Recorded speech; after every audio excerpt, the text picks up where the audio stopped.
नमस्कार मंडळी, सर्वप्रथम तुम्हा सर्वांना संकष्टी चतुर्थीच्या हार्दिक शुभेच्छा. संकष्टी चतुर्थी म्हटलं की घरोघरी उकडीचे मोदक, तळणीचे मोदक, खव्याचे मोदक असे अनेक प्रकारचे मोदक बनवले जातात. पण बाप्पांना सर्वात प्रिय असतात ते उकडीचे मोदक.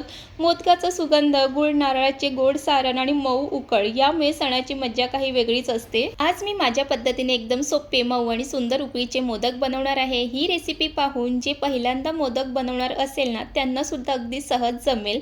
तसेच मोदक फाटणार नाही आणि दिसायलाही खूप छान होतील. आणि या व्हिडिओमध्ये मी तुमच्यासोबत एक खास ट्रिकसुद्धा शेअर करणार आहे, ज्यामुळे मोदकाची उकळ एकदम मऊ होईल आणि मोदक बनवताना कोणतीही अडचण येणार नाही. ही ट्रिक नक्की शेवटपर्यंत बघा. तर चला मंडळी, बाप्पाच्या आवडीचा हा खास नैवेद्य तयार करूया आणि आपल्या घरात गणरायांच्या आगमनाचा आनंद आणखी वाढूया. गणपती बाप्पा मोरया.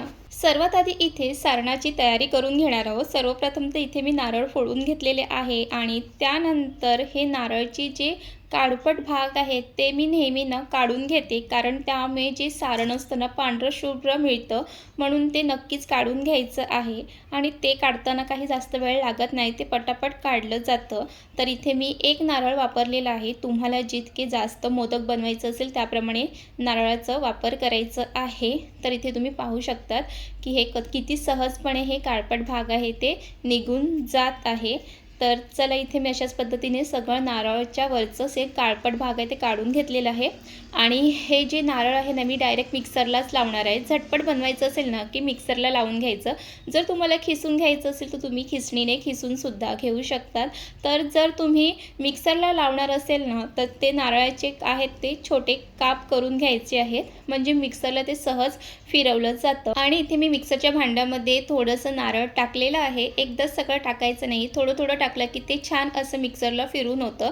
तर इथे मिक्सरला फिरून झालेलं आहे. आता एका प्लेटमध्ये काढून घेते आणि तुम्हाला दाखवते की किती छान असं मिक्सरला फिरून झालेलं आहे. अगदी 1 मिनिटाच्या आतमध्ये होतं. जर वेळ असेल आणि तुम्हाला जर खिसणीने खिसलेलं आवडत असेल तर तेही करू शकतात. आणि इथे जे गूळ आहेत ते सुद्धा मी बारीक करून घेतलेलं आहे.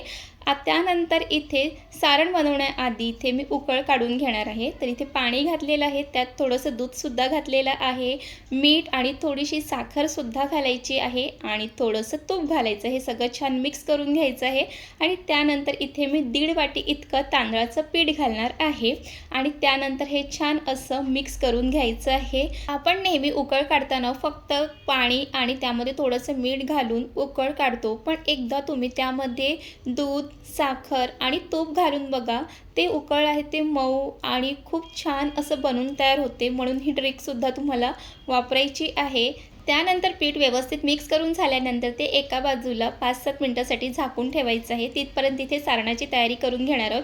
सर्वात आधी गॅसवर कढई ठेवली, त्यात तूप घातलं. तूप घातल्यानंतर नारळाचं कीस करून घेतले, ते सुद्धा घातलं, ते छान परतून घेतलं. आणि त्यानंतर मग ह्यामध्ये गूळ घातलं. गूळसुद्धा नारळामध्ये छान मिक्स करून घ्यायचं आहे. आणि गूळ बारीक करून घातलं की गूळ पटकन विरघळतं आणि नारळाच्या किसमध्ये गूळ व्यवस्थित विरघळेपर्यंत त्याला मिक्स करत राहायचं आहे. गूळ व्यवस्थित विरघळून झालं की त्यानंतर ह्यामध्ये मी ड्रायफ्रूट्ससुद्धा घातलेले आहे. काजू, बदाम घातलेले आहे. तुम्हाला आवडत असेल तर नक्कीच घाला. आणि काजू बदाम घातले की अजून सारण चविष्ट बनून तयार होते. ते सुद्धा व्यवस्थित मिक्स करून झालं की त्यानंतर मग त्यामध्ये वेलची पूड घालणार आहे. वेलची पूड घातले की सारणाला खूप छान असं सुगंध आणि चव पण छान लागते. तर ते सुद्धा घालायचं आहे आणि ते सुद्धा सारणामध्ये एकजीव होईपर्यंत मिक्स करून घ्यायचं आहे. आणि इथे आपलं हे झटपट असं हे सारण बनून तयार झालेलं आहे. तुम्ही सुद्धा एकदा हे जे काही छोटे छोटे ट्रिक तुम्हाला सांगितलेत ना, ते तुम्ही नक्कीच फॉलो करा.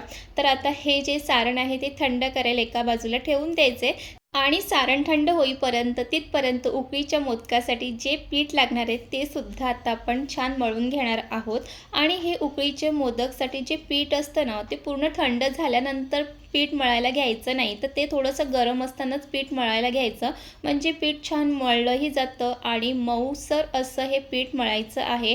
आणि तुम्ही व्हिडिओमध्ये पाहू शकतात की मी कशा पद्धतीने हे पीठ मळून घेते आहे. आणि तुम्हाला इथे पीठ मळताना थोडासा वेळ तिथे द्यायचं आहे. जर तुम्ही इथे थोडासा वेळ दिला ना, तरच ते जे मोदक आहे ना, बनवताना ते फाटणार नाही, मऊ असे बनून तयार होते. जेव्हा पण मोदकाला शेप द्यायला जातो की तेव्हा ते मोदक आहे ते बाजूला फाटतं किंवा ते शेप व्यवस्थित बनत नाही. ह्यामागचं कारण म्हणजे की पीठ व्यवस्थित मळलेलं नसतं.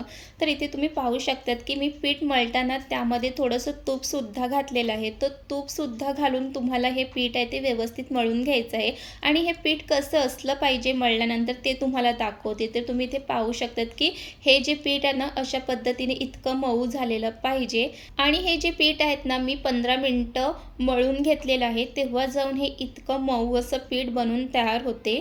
त्यानंतर तुम्हाला दाखवते. हे बघा किती असं मऊ हा पीठ बनून तयार झालेला आहे. तर अशा पद्धतीचं हे पीठ मळून झालेलं पाहिजे. त्यानंतर या पिठाचे मी सर्वात आधी तर गोळे करून घेणार आहे. एकदा जर गोळे करून घेतले की मग पटापट असे हे मोदक बनून तयार होते. तर सर्वात आधी असे छोटे असे, जास्त मोठे किंवा जास्त लहान नाही तर मीडियम साईजमध्ये गोळे बनवून घ्यायचे आहेत. एका साईडला इथे गोळेसुद्धा बनून तयार झालेले आहे आणि जे काही सारण होतं ते सुद्धा थंड झालेलं आहे. त्यानंतर तुम्हाला एक ट्रिक सांगते. तर तुम्हाला अशी प्लास्टिकची पॉलिथिन घ्यायची आहे. त्यानंतर त्या पॉलिथिनला सर्वात आधी तर तेल लावून घ्यायचं आहे. तेल, तूप जे लावायचं ते लावून घ्यायचं आहे आणि दुसऱ्या पॉलिथिनवरती सुद्धा तेल किंवा तूप लावून घेणार आहोत. त्यानंतर एक गोळा घ्यायचा आहे आणि हाताने थोडंसं दाबून घ्यायचं आहे. त्या पॉलिथिनवरती तो गोळा ठेवणार आहे. वरून पॉलिथिन ठेवायची आहे आणि घरामध्ये अशी प्लेट असते ते वरून असं दाबून घ्यायचं आहे. व्हिडिओमध्ये पाहू शकतात कशा पद्धतीने. त्यानंतर तुम्ही इथे पाहू शकता की किती छान असं हे गोल असं झालेलं आहे आणि हाताने सुद्धा सर्व बाजूने एकदा असं करून घ्यायचं आहे आणि खूप अशी पातळ अशी ही पारी बनून तयार होते. तुम्हाला दाखवते मी आता. आणि ह्याच्यावरती तेल लावलं की ती पॉलिथिन आहे ती व्यवस्थित निघते आणि ते पाहू शकतात की ही पारी किती अशी पातळ अशी बनून तयार झालेली आहे. आणि अशा पद्धतीने जर केले ना की मोदक झटकीपट बनून तयार होते. आणि तुम्ही सुद्धा ही ट्रिक एकदा नक्कीच ट्राय करून बघा. आणि त्यानंतर खूप म्हणजे आवडीचा भाग म्हणजे मोदकाला छान अशा कळ्या पाडून घेणे आणि तुम्ही ते पाहू शकता की किती इझिली हे कळ्या पडत आहेत.